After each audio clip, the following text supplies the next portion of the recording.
Hey, how's it going, everybody? Welcome to another daily movie review, and today we're going to be talking about the recently-ish released movie, Mr. Jones. I believe it hit festival circuits in 2019. Came out in America on VOD a couple months ago, 2020, sometime in 2020.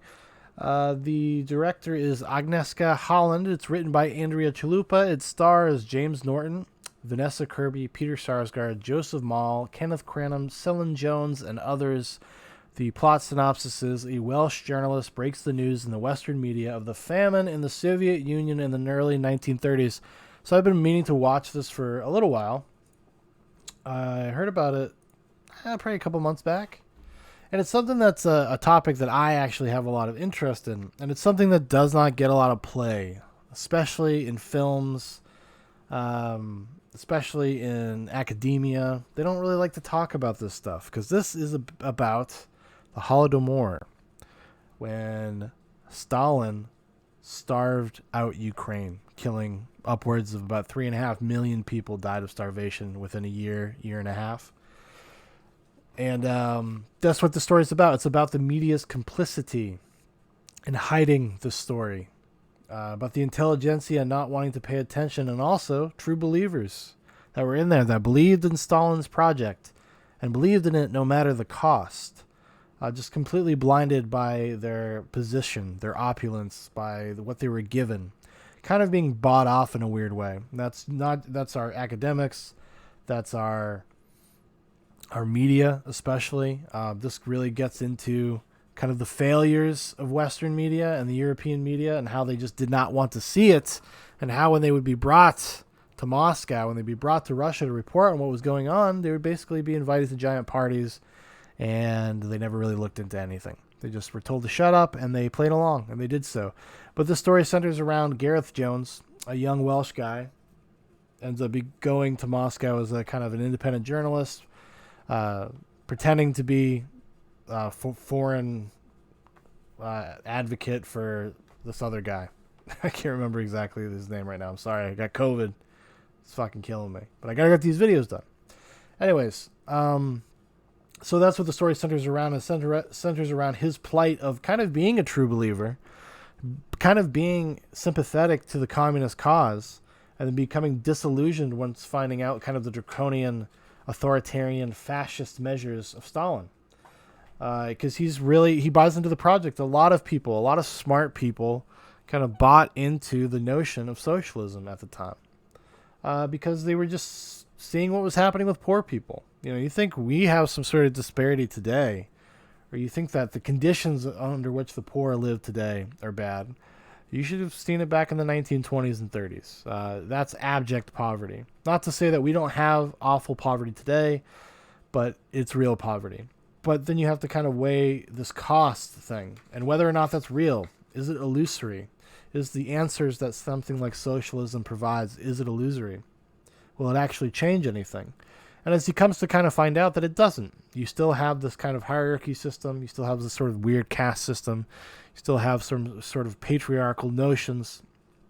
And rich people just stay rich and the poor people just stay poor. That's the reality. That's fucking reality. You can't ask the state to step in and just solve all your problems. You know, the great state. And they even make mention about like, oh, but don't they have free healthcare and free education? It's this wonderland. And it's just not the reality. It's not how it worked out. And it costs a lot to achieve that. So when you see that kind of shit talked about today, it's the same thing. It's the same kind of paradigm. It's not real. It never can be real because there's no system in place that actually will provide that. And that's good. And that's not even dealing with human nature. So don't believe these fucking grifters out there. And that's why I thought this movie was so impactful to me. To be fair, it's not the best movie I've ever seen or anything like that. In fact, I think that it doesn't do a good enough job of sometimes like providing context for who some of these people are and why they're such a big deal. Why they're treason or whatever you want to call it, why they're kind of hoodwinking of the people and hiding this information and playing for interference for Stalin was such a big deal because of who they were. These were established figures. And on every echelon of kind of leadership, from the media to the people that would in the government, the kind of people that would advise presidents and whatnot. And part of it is it's a really difficult situation, and I'm not going to say that wasn't like a nuanced thing. Stalin basically wins World War II. Without Stalin, we don't win. But the circumstances in which allow him to win, and the kind of measures that he had taken to kind of get people to march to their deaths and the tens of millions, was maybe just as much of a great evil as the evil that was faced. They have this saying that's been going around since the pandemic, that the solution cannot be worse than the disease, than the problem. And in some respects, with hindsight, with the power of hindsight, we can kind of see that maybe the solution was worse than the problem at the time, in some measure, right? Maybe there was another way. But we were kind of happy just to let Stalin do what he did. We got out of a lot of trouble because of that. We did not incur the kind of losses because of that. So people have made excuses for him over the years, and it wasn't. Even the guy Joseph Durante, the guy that Peter Sarsgaard or Walter Durante plays. He was the head of the editor-in-chief of the New York Times for the Moscow bureau, and when Gareth Jones finally gets his work published, because when he came home, he could not get it published. He had to go to William Randolph Hearst to get it published, who was kind of a muckraker. If you've ever seen the movie Citizen Kane, loosely based on his life and his reputation, he had to go to him just to get it published, which is why a lot of people will kind of dismiss it as just kind of tabloid journalism, just made up because of Hearst's reputation for making up stories. But that's the only place he could get it done, because he did it just to hurt kind of his newspaper rivals.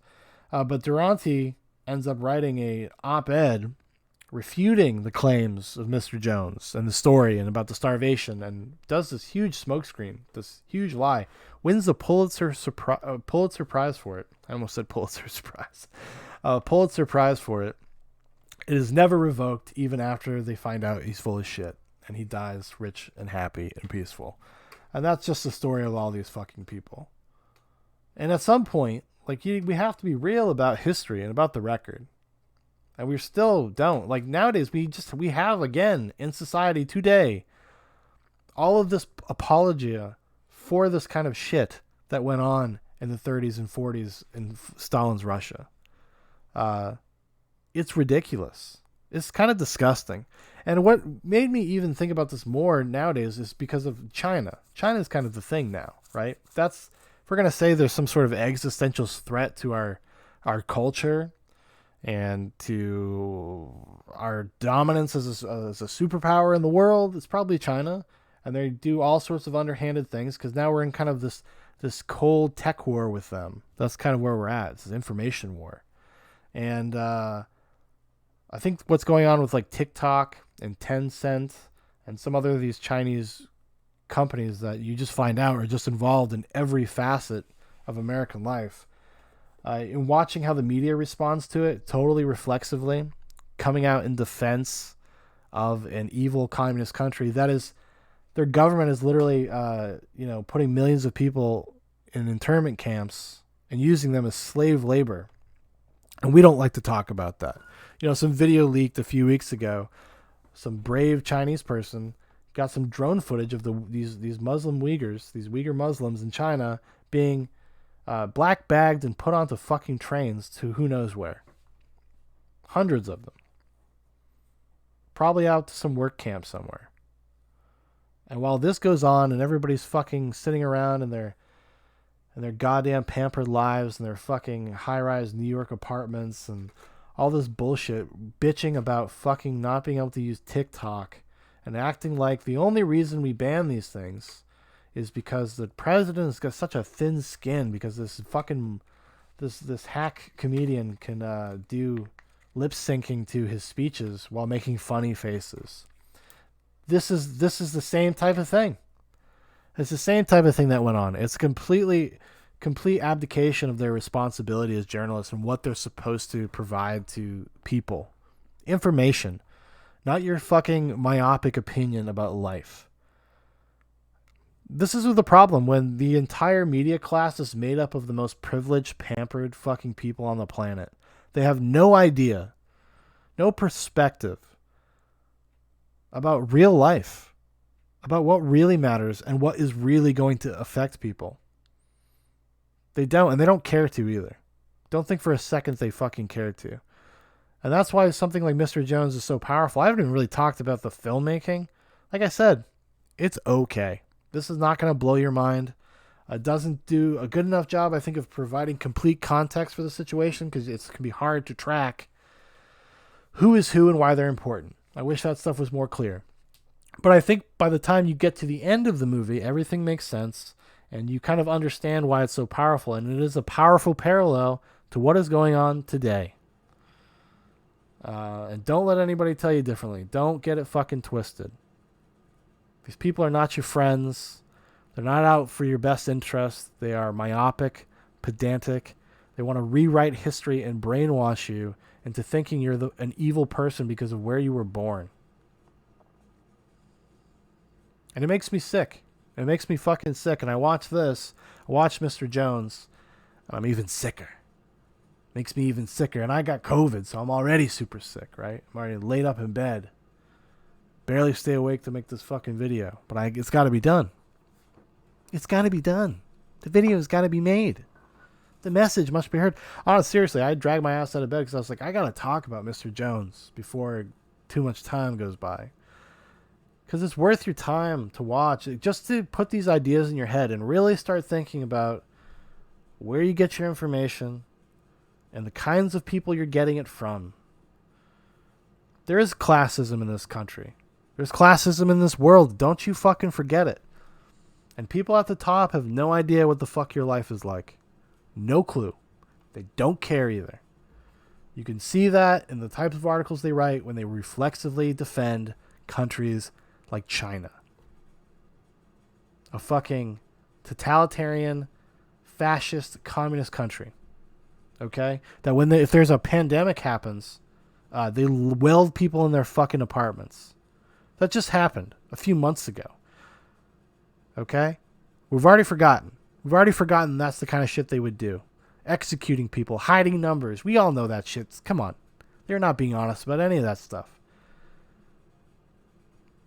And we just sit here with stupid fucking grins on our faces while these writers, these bloggers, these journalists, whatever they're bloggers. I don't even consider them journalists, frankly. They call them self-appointed journalists.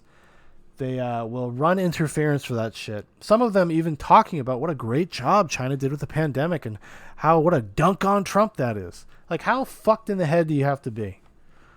How blind do you have to be? How does blind hatred of you're the president? Like, who cares? It doesn't mean you fucking run interference for those kind of atrocities. Because you're de facto supporting it. You're in support of that shit. And it's fucking disgusting. And if anything, I'm thankful that I watched Mr. Jones because it reminded me of that. It reminded me that I really need to do my own fucking digging, my own research, my own whatever. Look into things myself as much as I can. Or at least try to go to multiple sources. Because I'm telling you, some of these staid and true institutions, these papers of record, do not have the greatest history. They don't. And we can't forget that. We cannot forget that. Anyways, end rant, everybody. Thanks for watching. Thanks for listening. If you'd like to know more about Zoobox, you want to keep to date with everything that goes on in Zoobox Nation, bunch of links in the description for Facebook, for Instagram, for my personal Twitter. Also, if you would like to make a recommendation for one of these daily videos or even something for the big show, Zoobox Goes to the Movies, or a topic for us to talk about on Zoobox Prime, leave it in the comments and I'll throw it on the list. You have a great one, everybody. Just the greatest.